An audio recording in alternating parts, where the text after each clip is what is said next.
Lockdown restrictions are easing on the African continent, but the World Health Organization is warning that this is a pivotal moment as coronavirus cases and deaths rise. I'm now joined by Dr. Mary Stevens from the World Health Organization to talk further on how the continent should respond. Thank you so much for your time, Ms. Stevens. And I suppose where to start is, should the continent be concerned? Should Africa be worried about where we are in terms of numbers in confirmed cases and the death toll, if whether or not they would increase?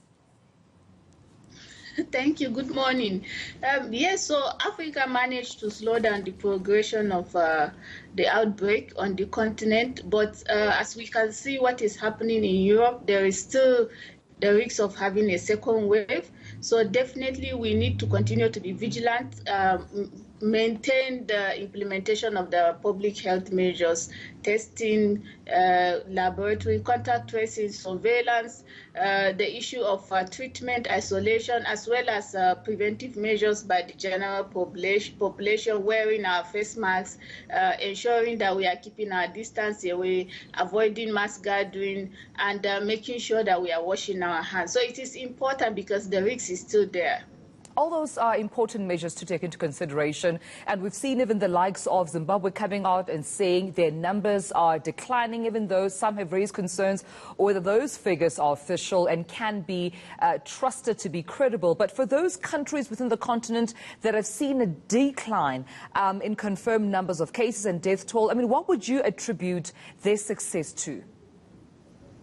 So from the beginning of the outbreak, you know that there has been a lot of effort on the side of the government in Africa in responding. They responded pretty much quickly with implementation of the public health measures, as well as the issue of the lockdown capacities at their points of entry. So this has helped most countries, and of course they quickly expanded capacities for testing, especially for treatment, for isolation, contact tracing, and definitely it has contributed to reducing the number of cases, as well as the decline we are seeing right now on the continent. Most countries are in this situation. Their cases are actually declining, but we are not there yet.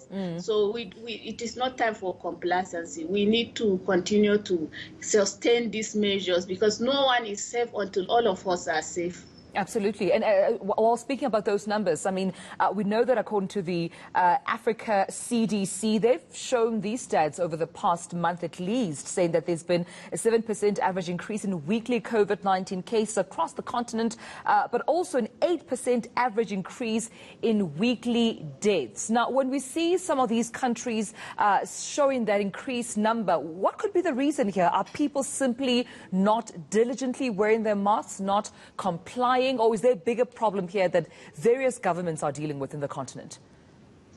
Okay, so now the issue in terms of increasing number of cases, there are so many things that we could attribute this increase in number of cases to. First of all, the governments are reopening the economy.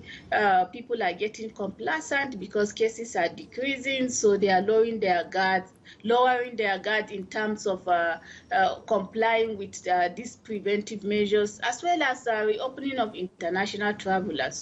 It's also one of those things that could actually facilitate the increase in number of cases as we are seeing currently in Europe and United States.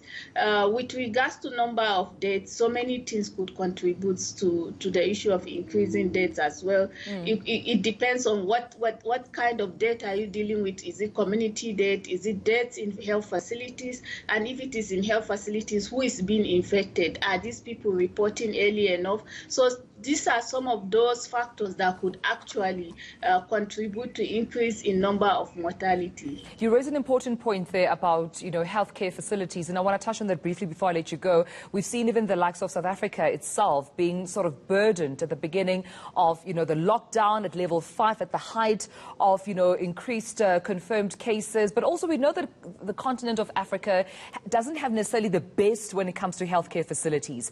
At this stage, are healthcare infrastructures, facilities, healthcare workers burdened when it comes to these numbers that we're seeing within the continent?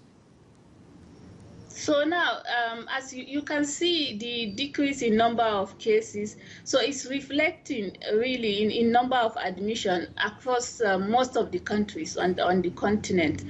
From the beginning, yes, we were afraid because the systems in Africa is weak, and we know till today there is no specific treatment for COVID-19.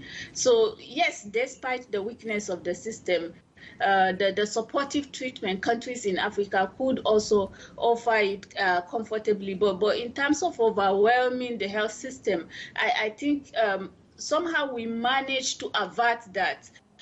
Because we ended up with a lower number of cases, and as a result, of course, the number of admissions will automatically decrease, because we know the more cases you have, then you continue to have additional number of cases. So there has been a lot that has been done despite the challenges, despite the weakness of the health system, and this is why Africa managed to cope with these different challenges during the course of the outbreak. And as we are seeing a decrease, then the number of admissions is reducing. But like I said earlier, this does not mean that we are out of the critical stage of the outbreaks, because we are seeing much more cases in Europe, much more cases in the United States.